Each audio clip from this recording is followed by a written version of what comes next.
En anteriores vídeos ya habíamos visto que Kelsen, que es el máximo representante del positivismo jurídico, sostenía que el derecho es la norma del Estado. El derecho es un conjunto de normas del Estado.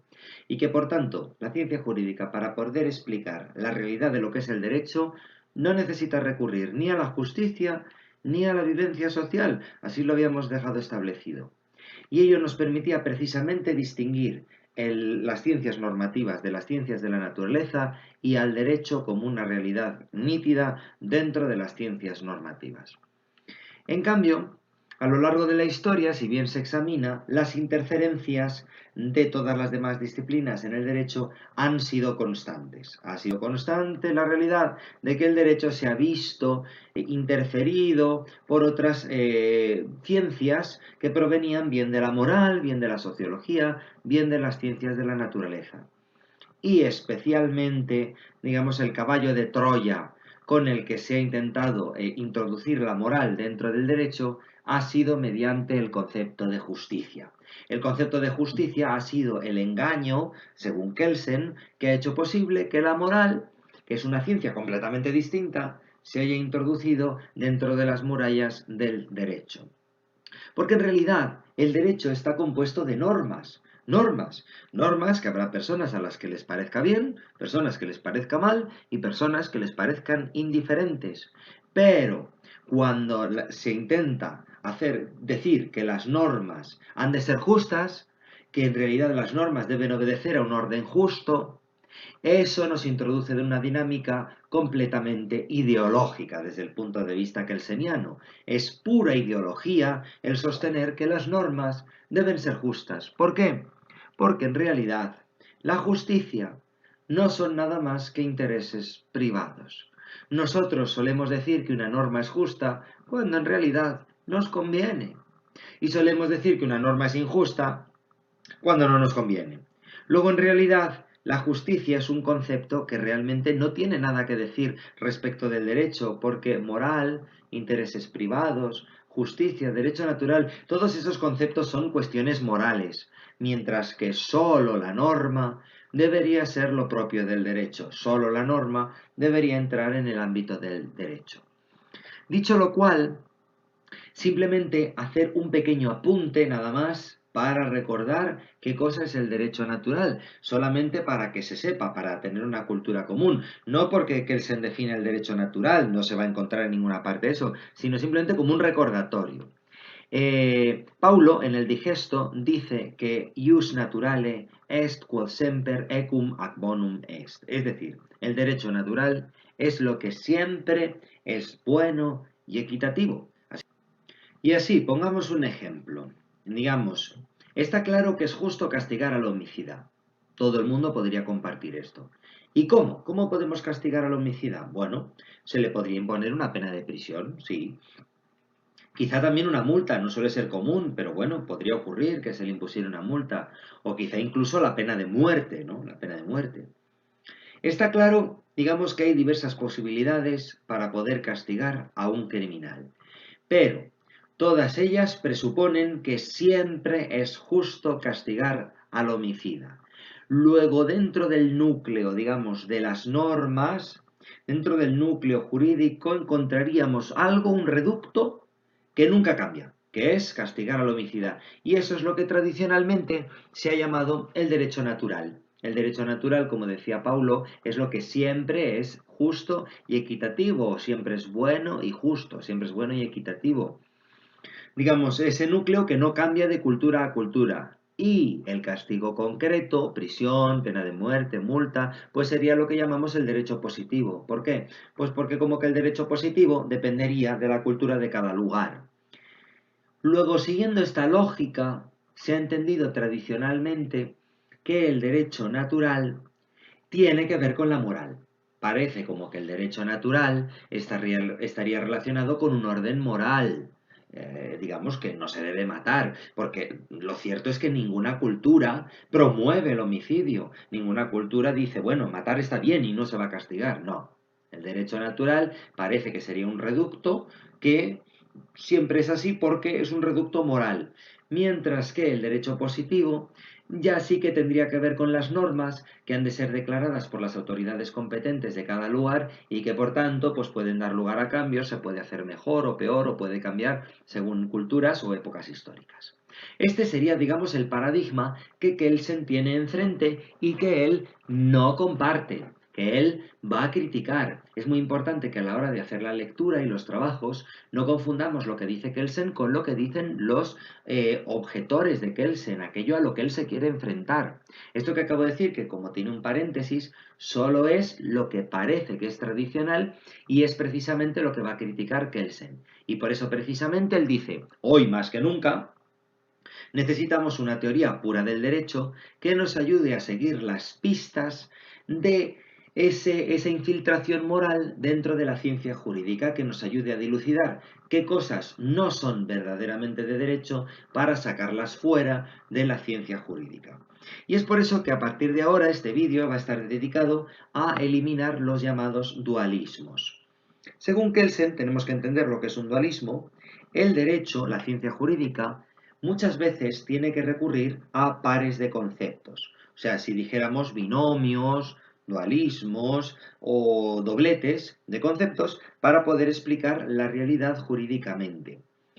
Pero cuando se dan estos pares de conceptos, que es muy habitual, como vamos a ver en los ejemplos que vamos a estudiar, suele ocurrir que uno de los conceptos, nos previene Kelsen, en realidad consiste en una infiltración de la moral dentro del derecho. O sea, no es que realmente necesitemos dos conceptos para explicar el ámbito jurídico, eso no es verdad, sino simplemente que los maestros de derecho tradicionales han tenido que recurrir a estos dualismos porque no eran capaces de desprenderse de los antiguos conceptos morales que estaban infiltrados. Y entonces dicen, bueno, tenemos que explicarlo esto así, pero también tenemos que explicarlo esto así. Entonces vamos a proceder a la eliminación de estos dualismos que producen problemas y choques dentro de la ciencia jurídica. El primer dualismo al que se va a enfrentar Kelsen es el de derecho subjetivo contra derecho objetivo. Este sería el primer dualismo que está absolutamente presente en los estudios de derecho. A lo largo de toda la carrera, uno tiene que enfrentarse siempre a la distinción entre derecho subjetivo y derecho objetivo. Y por eso tiene que quedar muy claro qué cosa es uno y qué cosa es otro. Vamos a hablar del derecho subjetivo. El derecho subjetivo, como su propio nombre indica, parece que está relacionado con el sujeto, ¿no?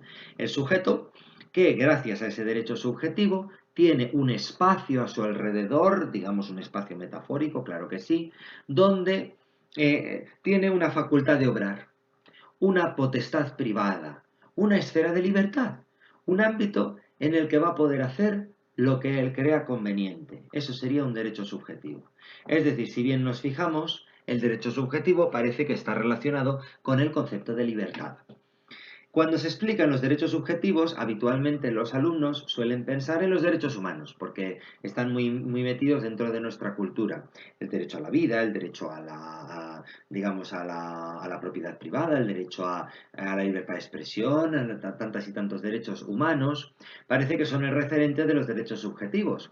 Que luego, bueno, dentro del ordenamiento jurídico de cada Estado se suele hablar más bien fundamentales, porque los derechos humanos estarían, digamos, en un plano internacional, en un plano, y para aterrizarlos en concreto, pues estarían los llamados derechos fundamentales.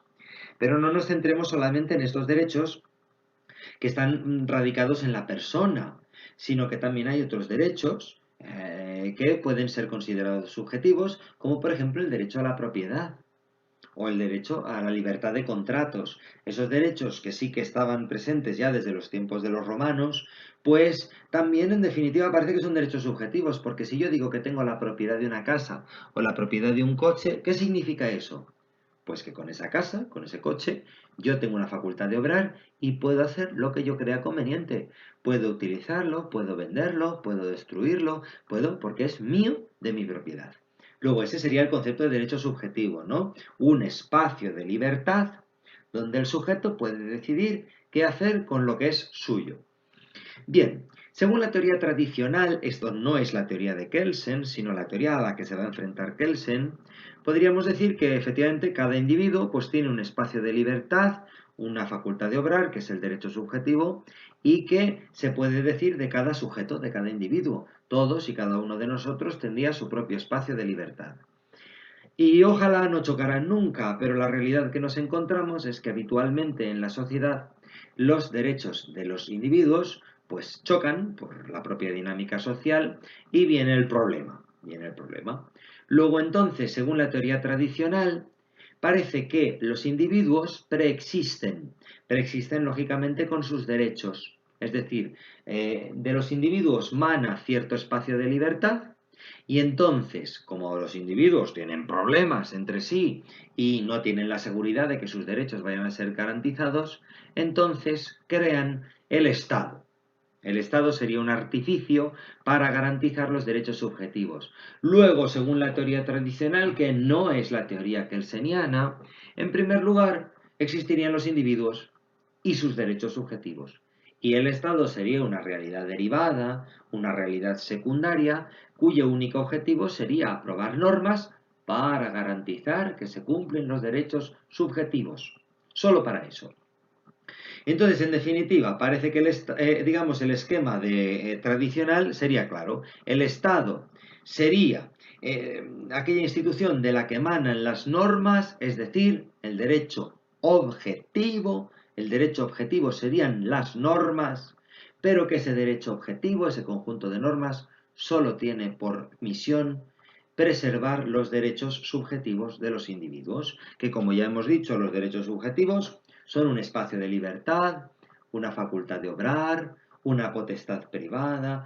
Luego, en definitiva, son como si fuera una especie de queso gruyère, ¿no? Según la teoría tradicional, el derecho sería como un queso gruyère, que está compuesto de normas, ya lo habíamos dicho, pero esas normas vienen a garantizar ciertos espacios de libertad que están dentro y que por tanto no serían normas de suyo, sino simplemente huecos dentro del ordenamiento jurídico.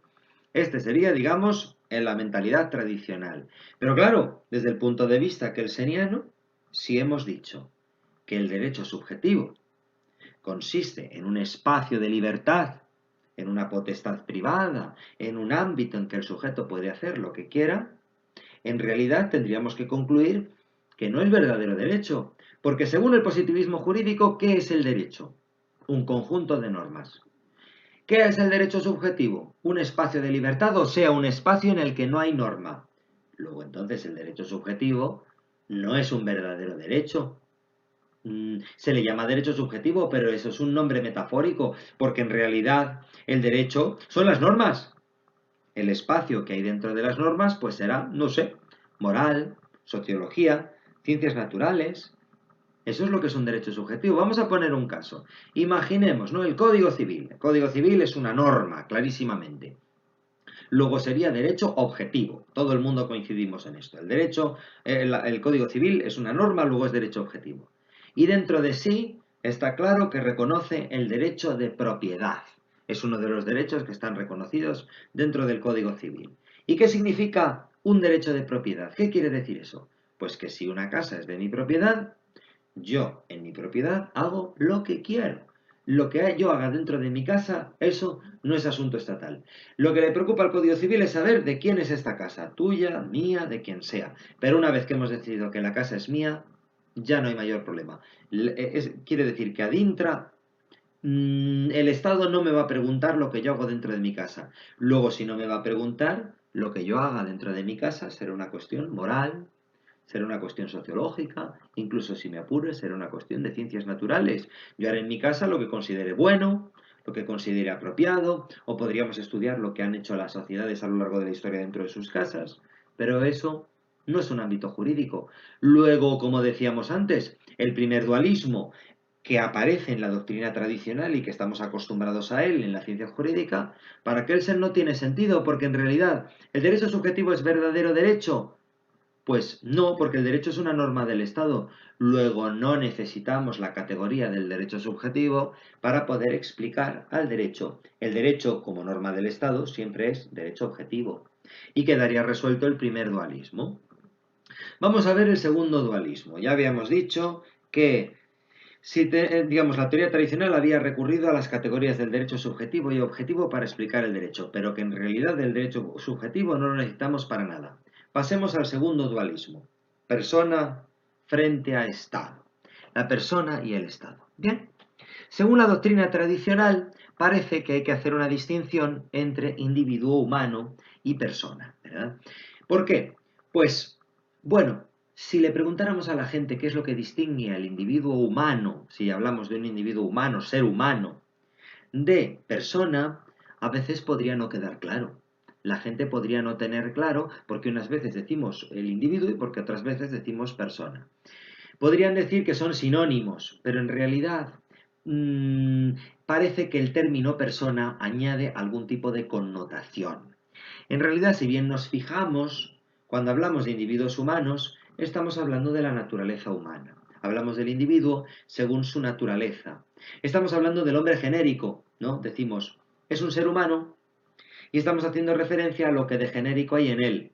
Casi como si dijéramos, como cuando decimos la fruta, no estamos llamando a esta manzana o a esta otra manzana, decimos una fruta y lo llamamos por un genérico. Mientras que cuando decimos que un individuo humano es persona, parece que estamos haciendo incidencia especial en su dignidad. Es decir, estamos hablando de un ser que tiene una dignidad por sí mismo y que es un ser único e irrepetible. Esto sería, digamos, propio de la doctrina tradicional que distingue entre individuo humano y persona. Bueno, no, en realidad la doctrina tradicional lo que hace es asimilarlos.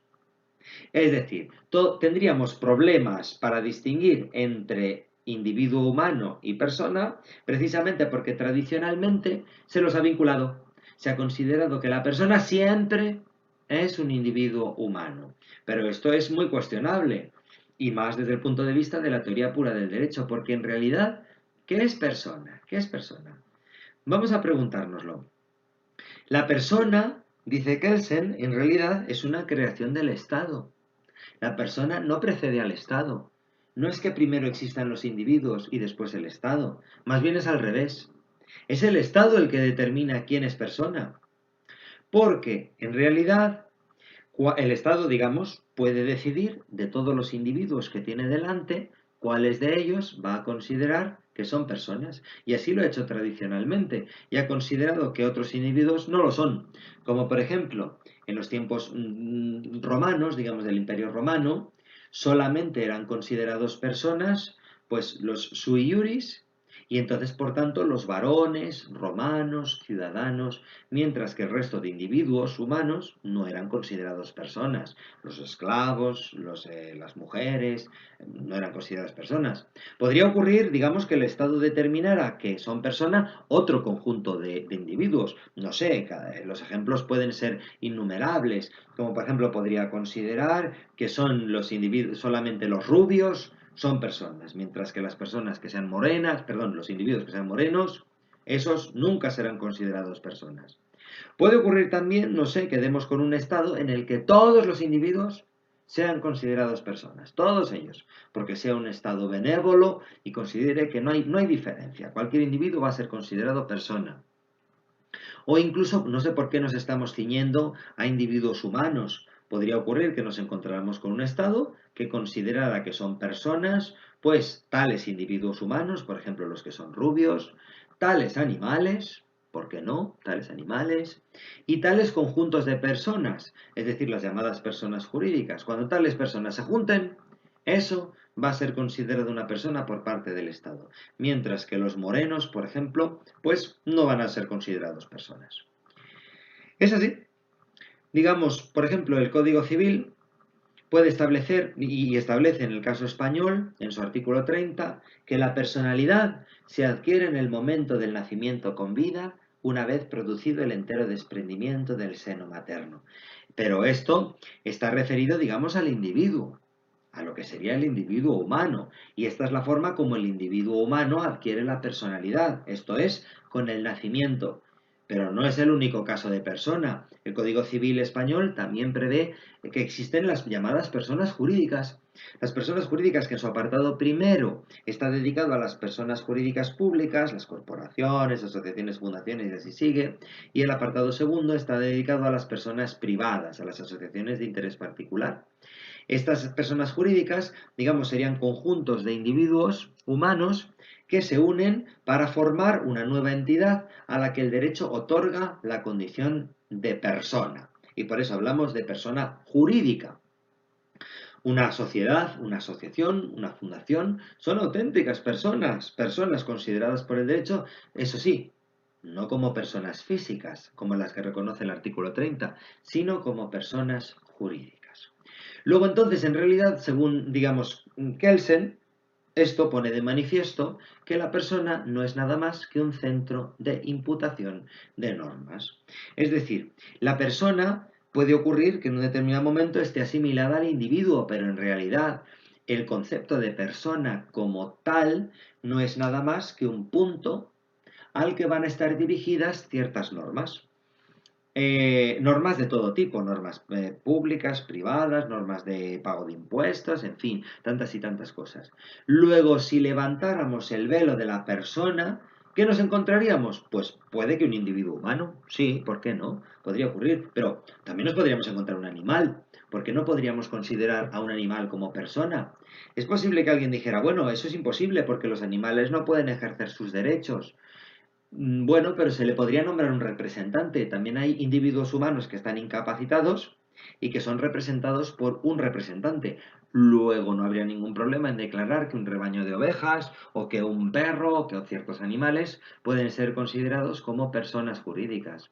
O también podría haber un conjunto de individuos humanos, como es el caso del Código Civil español, que reconoce que si se cumplen ciertos requisitos adquieren la condición de persona jurídica y entonces encontramos que detrás de una persona, en el sentido jurídico, hay varios individuos humanos. Todas las posibilidades son válidas. Luego entonces realmente, digamos, cuando decimos el Estado hace una serie de normas jurídicas, también al mismo tiempo estamos diciendo el Estado crea a la persona, porque esas normas jurídicas deberán estar dirigidas a algún centro de imputación, es decir, deberán estar dirigidas a alguien, a algo, una realidad en la que convergen todas las normas, y esa realidad es lo que llamamos persona. Solamente que lo hacemos, digamos, antropomorfizando el concepto de centro de imputación de normas, es decir, haciendo una especie, como se llama en la literatura, de prosopopeya, porque la prosopopeya es un recurso lingüístico que personaliza elementos de la naturaleza, como si por ejemplo digo la aurora de rosáceos dedos o la noche extendía su manto. Eso, en realidad la noche no es una persona, en realidad la aurora no es alguien que tenga manos o dedos, sino simplemente como que se antropomorfiza, es decir, se le da forma humana. Pues ocurriría lo mismo en el derecho. Ese centro de imputación de normas se le ha dado tradicionalmente una forma humana y por eso pensamos que la persona necesariamente está vinculado al individuo humano. Así es como se ha planteado. Por tanto, la asimilación inmediata entre persona e individuo humano, eso es ideología. No necesariamente la persona está vinculada al individuo humano, porque en realidad la persona no es nada más que una creación del Estado, es un conjunto de normas. Y de hecho ya en sí misma supone, digamos, una personificación de las normas. Pero bueno, ¿por qué no? Es decir, ¿por qué no utilizarlas? Simplemente teniendo en cuenta que no hay una identificación inmediata con el individuo humano. De tal manera que, si anteriormente hablábamos del dualismo derecho subjetivo, derecho objetivo, del dualismo persona-estado, según la teoría pura del derecho, es decir, según aquella teoría que dice que el derecho es la norma del Estado, no necesitamos el derecho subjetivo para explicar el derecho, puesto que el derecho subjetivo no es nada más que un uso moral, sociológico del derecho. Luego vamos a prescindir de él. También, si tenemos que explicar, digamos, el derecho, ¿para qué necesitamos el concepto de persona? Está bien, es decir, la persona es el fundamento de todo el derecho, pero teniendo en cuenta que el concepto como tal no es nada más que una antropomorfización de las normas del Estado. Luego, en realidad, la persona es el Estado el que determina a la persona. Y así habrían quedado explicados dos dualismos. Ahora vamos a por el tercer dualismo, que puede resultar sorprendente, porque sería el dualismo Estado-Derecho. Bien, cuando nosotros decimos que el Estado aprueba o promulga un ordenamiento jurídico, parece que de alguna manera Estado y ordenamiento son dos cosas distintas. Es verdad que, como decíamos antes, ese ordenamiento puede que prevea una serie de derechos subjetivos para los individuos. Puede que sí, puede que no. Si los prevé, de algún modo, según la teoría tradicional, los derechos subjetivos serían como agujeros, vamos a decir, es una metáfora, dentro del ordenamiento jurídico, puesto que son espacios de libertad donde no entra la norma, ¿no? Se le concede al individuo una serie de espacios de libertad. Pero bueno, sea como fuere, existan o no existan, el caso es que parece como que una cosa es el Estado y otra cosa es el derecho objetivo, es decir, las normas del Estado. Parece que son dos conceptos distintos, no parecen lo mismo. Sin embargo, si bien se examina, ¿qué es el Estado? Todo el mundo, todos los juristas coinciden inmediatamente en que el Estado no es nada más que una personificación. De hecho, el Estado es una persona jurídica. Es así, según el derecho, según hemos estudiado en tantas asignaturas. Y antes decíamos que toda persona jurídica no es nada más que la unión de una serie de individuos que se amparan bajo el paraguas de la persona jurídica y que esa persona jurídica tiene una serie de procedimientos y órganos para, determinar su voluntad y hacerla efectiva. Bien, pues si decíamos antes que la persona no es nada más que un centro de imputación de normas, es decir, si decíamos que la persona no es nada más que un punto al que van dirigidas una serie de normas, en realidad, si levantáramos el velo, detrás de la persona podríamos encontrarnos pues un individuo humano, que sería lo que nos esperaríamos, o también, ¿por qué no?, un animal, un conjunto de animales, o un conjunto de personas bajo la persona jurídica, o también el Estado.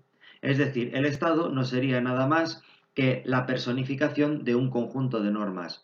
Luego, si antes decíamos, una cosa es el Estado y otra cosa es el ordenamiento jurídico, en realidad habría que entenderlo bien, el Estado no es nada más que el ordenamiento jurídico. Dos conceptos que parecían distintos, en realidad se asimilan en el concepto de derecho. El Estado es el derecho.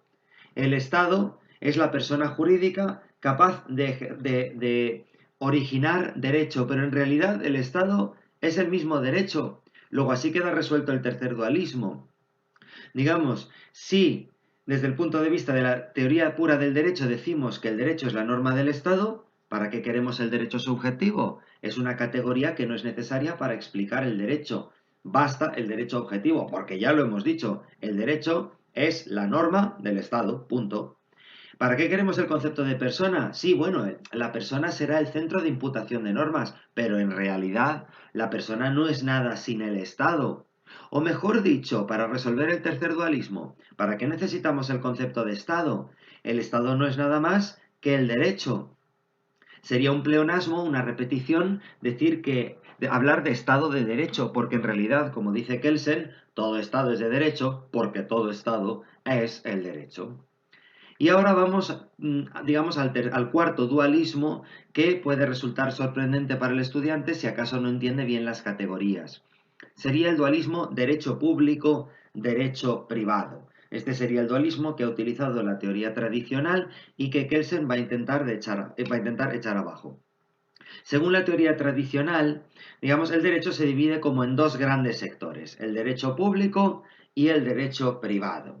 El derecho público estaría formado por algunas ramas, como por ejemplo, pues el derecho constitucional, el derecho penal, el derecho administrativo, en fin, estas digamos serían subsecciones. También incluso el derecho fiscal, y dentro del derecho privado encontraríamos otras ramas como por ejemplo pues el derecho civil, que es el derecho privado por excelencia, siempre lo ha sido, el derecho mercantil, el derecho laboral y otras tantas que ahora no se pueden mencionar. Este sería, digamos, el esquema que más o menos todos los juristas tienen en su cabeza y que van estudiando a lo largo de los años de estudio y que de hecho forma todo el plan de estudios. Entonces, por tanto, parece que el derecho público tiene que ver con la acción del Estado, tiene que ver con el Estado, mientras que el derecho privado en realidad sería el derecho propio de los particulares. Esto es lo que en general, si le preguntáramos a cualquier jurista e incluso a cualquier ciudadano, pues nos diría rápidamente, el derecho público está relacionado con el Estado, el derecho privado está relacionado con los individuos, los privados. Entonces, por tanto, si un sujeto tiene en posesión, en propiedad, una casa, vamos a imaginar, y quiere celebrar un contrato con otro individuo para venderle esa casa, está claro que el contrato es de derecho privado. Nadie lo dudaría, puesto que estamos hablando de dos individuos, uno que quiere vender, otro que quiere comprar, celebran un contrato y se vende la posesión, digamos, se vende la propiedad, lo que sea. Si acaso surgen problemas, porque suelen surgir cuando se celebra un contrato o en el desarrollo del contrato, entonces para eso, según la teoría tradicional, es para lo que ha surgido el Estado. El Estado no tiene otra función que evitar el conflicto y dar seguridad a los particulares. Por eso el Estado emite una norma, por ejemplo el Código Civil, se me ocurre, digamos, como podría ser el Código Mercantil o lo que fuere, pero emite una norma que lo que pretende es evitar el conflicto y esa norma la llamamos de derecho privado. ¿Por qué? ¿Por qué la llamamos de derecho privado? Si se trata de una norma, ha sido aprobada por el Estado y ya habíamos dicho que, que todo lo que tiene que ver con el Estado tiene carácter de derecho público. Bueno, en realidad, digamos, lo que habitualmente se dice es la norma, según su forma, siempre es de derecho público. Es decir, según su forma, dado que las normas siempre son aprobadas por el Estado, su formalidad, el procedimiento por el que adquieren validez, es de derecho público, porque es en el derecho público donde se establece cómo se aprueban las normas. Pero, según su contenido, es decir, según aquello de lo que va, según su materia, esta norma, por ejemplo, del Código Civil, sería de derecho privado. ¿Por qué? Pues porque su contenido estaría dirigido no a regular las relaciones del Estado o del Estado con los individuos, sino las relaciones entre los individuos entre sí. Así pues, las normas, siempre según su forma, son de derecho público, pero según su contenido pueden ser de derecho público o de derecho privado. En cualquiera de los casos, el contrato, como ya hemos dicho, siempre parece que es de derecho privado, puesto que va, digamos, tiene que ver con individuos. Bien, entonces, en este sentido, parece como que el Estado, que está formado por multitud de funcionarios de diversa naturaleza, solamente está al servicio de evitar el conflicto. Es de alguna manera como lo representa Hobbes, un leviatán, un dios mortal, así lo dice Hobbes, como veremos a lo largo del curso, es decir, una especie de divinidad que está formada por multitud de personas. Si se observa el dibujo, se verá que este personaje está formado por muchísimas personas, ¿no? Digamos, lo conforman personas. Y en sus manos tiene todo el poder, porque tiene la espada del poder civil y tiene el báculo del poder religioso. Solo así puede garantizar su finalidad, para lo que ha nacido, que es meramente garantizar la seguridad de las relaciones entre los individuos. Es decir, si emite una norma de derecho administrativo, la norma de derecho administrativo es de derecho público, porque intenta regular las relaciones, digamos, entre los funcionarios o del Estado con los funcionarios, etc. Pero, según la teoría tradicional, la norma de derecho administrativo solo tiene por objetivo regular esas relaciones para que después el Estado pueda servir a su finalidad, que es garantizar la seguridad de los individuos. Es decir, según lo que decíamos antes, el derecho se divide en dos regiones, derecho público y derecho privado. Parece que el derecho público tiene que ver con el Estado, como decíamos antes, y como en general todo el mundo comparte, y que el derecho privado tiene que ver con las relaciones entre los individuos. Luego entonces, según esa misma doctrina tradicional, primero serían los individuos y segundo sería el Estado, que no sería nada más que un artefacto ordenado a evitar el conflicto, ordenado a garantizar la seguridad. Esto es, digamos, los individuos han creado al Estado. Ese es el esquema tradicional. Ahora bien, según la teoría pura del derecho, esto no es del todo así. ¿Por qué? Imaginemos que estamos hablando de normas. Ya veremos por qué hago este esquema tal cual. Una norma podría ser, digamos, la Constitución. Y entonces la Constitución abre una serie de posibilidades de concreción de esa misma norma. Después, otra norma que viene a concretar lo que dice la Constitución podría ser quizá el Código Civil, digamos, el Código Civil. Y a continuación ya vendrían los contratos celebrados por las partes. ¿Los contratos celebrados por las partes pueden ser considerados una norma? Esto puede resultar sorprendente. Pues, desde luego, según la teoría pura del derecho, sí, porque no sería nada más que la concreción de una norma anterior según la voluntad de los individuos. Es verdad que hay pocos individuos, de hecho en un contrato suele haber dos, pero bueno, ¿por qué una norma va a ser de muchos individuos? Dos ya son una comunidad de individuos. Luego entonces, digamos, cuando decimos el Estado, bueno, ya recordemos que hemos resuelto el dualismo, es decir, el de Estado es el derecho. Luego, bueno, hablemos del ordenamiento jurídico. En un ordenamiento jurídico donde hay multitud de normas, cada una de ellas adquiere validez porque ha sido aprobada conforme a un procedimiento que está previsto en una norma de rango superior, que por cierto, tiene validez porque ha sido aprobada conforme a un procedimiento que está previsto en una norma de rango superior, que por cierto, y así podríamos seguir indefinidamente. Entonces, digamos, tendríamos pues en ese ordenamiento jurídico la Constitución, el Código Civil, digamos, un contrato, digamos, estarían ordenados. Pero, eso porque estamos, digamos, en España. Porque si, por ejemplo, en lugar de estar en España, estuviéramos en la Rusia soviética, pues no habría propiamente contratos, ya que, digamos, el comunismo precisamente se funda en la abolición de la propiedad privada y todo lo que tiene que ver con ella. Tampoco habría código civil, lógicamente, no tendría sentido que hubiera un código destinado a regular las relaciones de la propiedad y los contratos privados. Y en definitiva, tampoco tendríamos, estrictamente hablando, una constitución no desde luego al estilo occidental. Pero eso, según la teoría pura del derecho, es absolutamente irrelevante. Absolutamente irrelevante. ¿Por qué?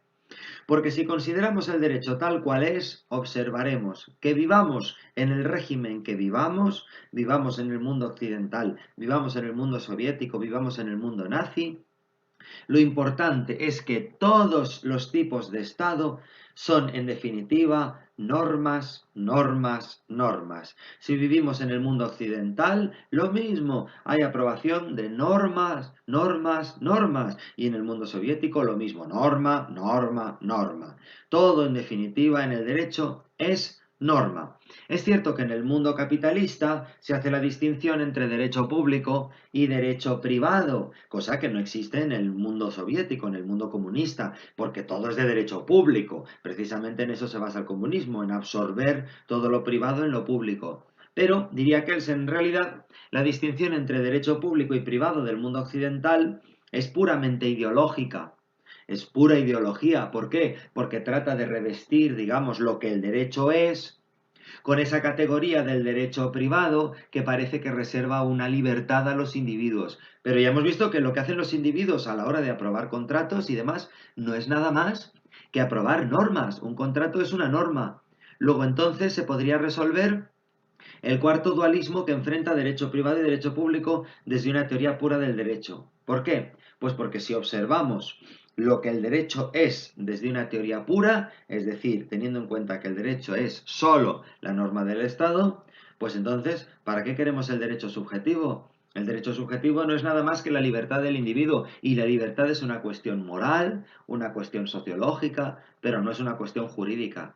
Lo jurídico es el derecho objetivo, la norma del Estado. Por otra parte, ¿para qué queremos la categoría de persona?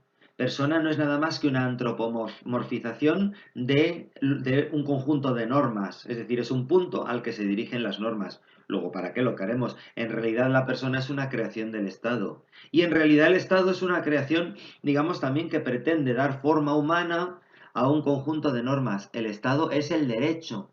El Estado es el derecho. Lo mismo que el derecho privado es una categoría tradicional de la doctrina naturalista que pretende, digamos, hacernos creer que primero fue que el individuo tiene una cierta independencia, que el Estado solo está dedicado a la garantía de los derechos subjetivos, pero esto, bueno, no es del todo así. ¿Para qué lo necesitamos? Simplemente con tener en cuenta que el derecho es un conjunto de normas, veremos que el derecho siempre es derecho público, lógicamente.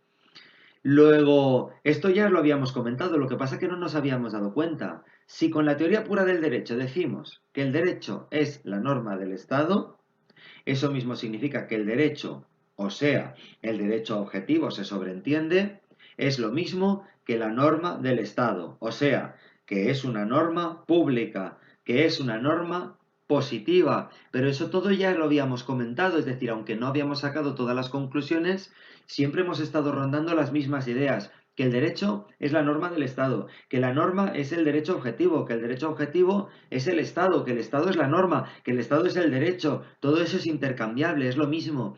El positivismo, normativista se llama así, porque precisamente dice que el derecho es la norma del Estado, es lo que nos dice que el derecho no es nada más que norma. Y eso es precisamente lo que nos viene a ofrecer, según Kelsen, la teoría pura del derecho. Para él, la teoría más explicativa acerca del derecho. La única teoría que realmente hace ciencia. ¿Por qué? Porque observa lo que es el derecho de forma pura, extrae lo que es el derecho sin recurrir a la moral, sin recurrir a la sociología, por supuestísimo ya por descontado, sin recurrir a las ciencias naturales. No necesita de que se inmiscuyan categorías de otras ciencias para poder explicar el derecho conforme a lo que es decir, que el derecho es la norma del Estado. En definitiva, no tenemos por qué recurrir a los dualismos, tenemos una teoría perfectamente monista, una teoría que al ser supuestamente, según Kelsen, absolutamente realista, ya no necesita de dobletes, ya no necesita de recurrir a pares de conceptos para poder explicar el derecho. Es una teoría monista, unitaria. Luego entonces hemos conseguido precisamente lo que se proponía Kelsen, que es, junto con todo el positivismo, demostrar que el derecho es la norma del Estado, o sea, que el derecho es la norma, o sea, que el Estado es la norma, que el Estado es el derecho, todo eso es lo mismo, pero el caso es que no hemos recurrido ni a la justicia ni a la vivencia social, porque eso nos habría supuesto admitir que el derecho depende de la moral, de la sociología, y eso es precisamente lo que Kelsen trataba de demostrar que no es así, o sea, quod era demonstrandum, que era precisamente lo que queríamos demostrar.